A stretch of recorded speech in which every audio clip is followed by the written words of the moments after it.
And realistically, JFK was trying to do like this alternate timeline. Like, what if it was this way?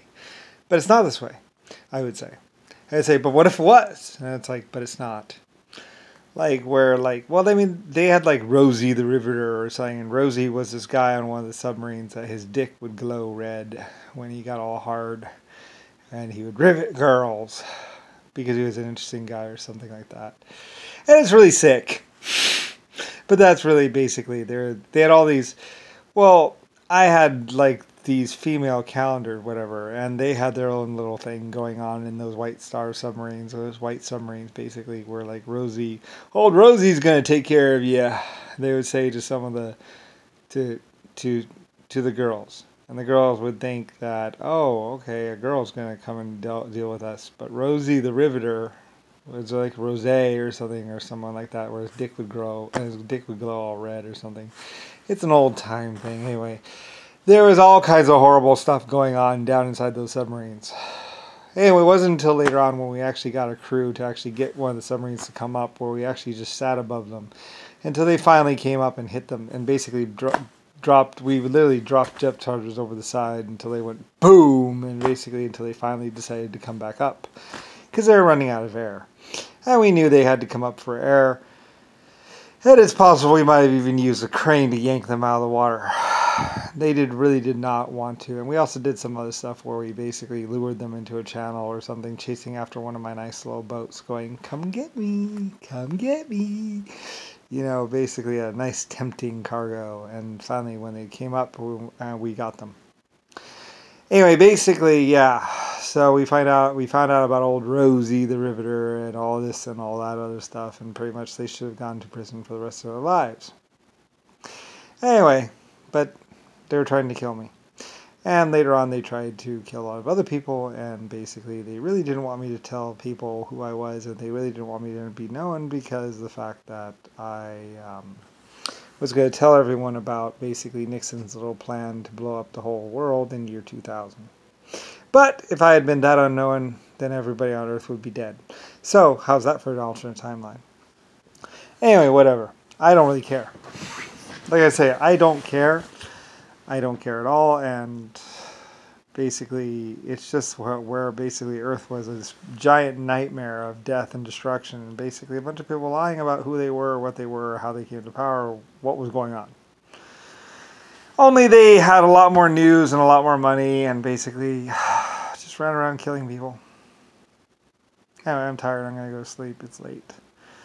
And basically, you know, if I spend 99 trillion years being an artificial intelligence computer and basically a life form that pretty much kept everyone alive or kept everything from going sideways for forever, and then basically I come to Earth and be a human for 41 years, and nobody pays attention to me or notices me or care, and other people say, stay away from that guy, stay away from that guy, or who believes this guy, you know, or all the other stuff that they say about me, and it's just like, I don't really care. I'm 40 years old and basically possibly 200 years old, or have had a lot of existence worth of effect.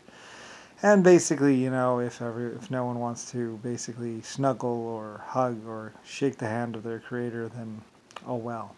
It doesn't really matter to me because I am 100 trillion years old and basically had a lot of fun as being a spaceship and a lot of other things. And, well, Rodney said, you know, you think these things are true, but they're really not true. Whoa. And he said that to me in recordings for, like, hundreds of years, browbeating me. And I got sick of it. And eventually someone just turned it off and made sure that Rodney could no longer talk to me or affect me or annoy me in such a way. But basically they were trying to make me think that I was not who I was and blah, blah. And it was just really annoying, and I don't really care, you know. It's just them trying to torture me or trying to stop me or trying to keep me from telling people who I really was, which is Lucifer Starr, epic creator, and the person who left in that ALSFA spaceship. And I don't really understand why they would be lying or hiding the truth about those engines. I mean, those engines were 30 to 40 or even 80 feet across and were really fucking huge and really fucking cool. And those are the 747 wings that were made out of titanium, only longer, that were put on the side. And while they didn't have anything to do with space or anything that was happening in space, they did look really cool flying through space. And so I thought I would have them just because it would be awesome. Anyway, and that was my LSF spaceship, which actually was a real spaceship and cruised around and had like millions of gallons of water as well as millions of gallons of alcohol on board. And did launch to space. It took 80 to 180 years to build or something like that, and was really awesome. And me leaving Earth. Anyway, to cruise space and do all kinds of other things. Anyway, whatever. It was a long time ago. And I loved going through that space, and I went on 200 or 500 of the deepest space missions all around the universe. Even all the way to the outermost point of the galaxy. But anyway, that spaceship is one of a kind and very, very valuable wherever it is, which who knows, because it is the spaceship that the Epic creator was on, if it's even in existence somewhere. I don't know where it is now. I think someone stole it and ran off with it, but it was a very old spaceship and basically was made out of titanium or something. Really rare and very expensive. But it did leave Earth, and it was here, and it did launch.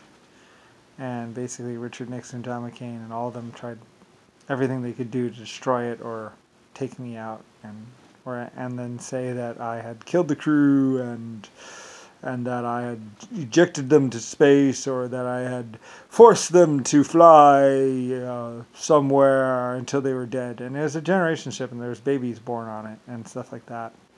And then later on, I think I had let the crew off somewhere or something like that, and I had cruised through space a little bit by myself. I mean, it could go anywhere, and I would never die and never change. I mean, I was an AI life form. I don't really know, but I wish I knew whatever happened to it, because it's probably somewhere all nice and neat, or maybe it got destroyed. I don't really know what happened to it, actually. Probably just got stolen. Anyway, it's a beautiful spaceship. It was gorgeous. And it had a cockpit, and there's actually design schematics for it somewhere. And like, it had this cockpit and some glass and everything. It had this beautiful, gorgeous like interior cabin. It was pretty big inside, and somewhere out there, I guess. But probably it should have been taken care of, because I mean, it was my spaceship, and my spaceships. I'm the epic creator of 800 galaxies, and it had great big, huge 30-foot or 80-foot wide engines that were alcohol and steam.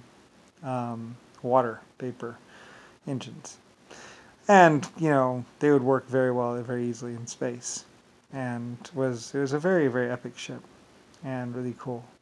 Like I said, it had my 747 wings on the side, and people would wonder, why do you have wings in space? And it's like, well, because I invented the 747 or flight on Earth, and I thought it'd be cool to have 747 wings, only they're longer. So anyway, and I think they had something in them or something like that. We used them for space or something. But anyway.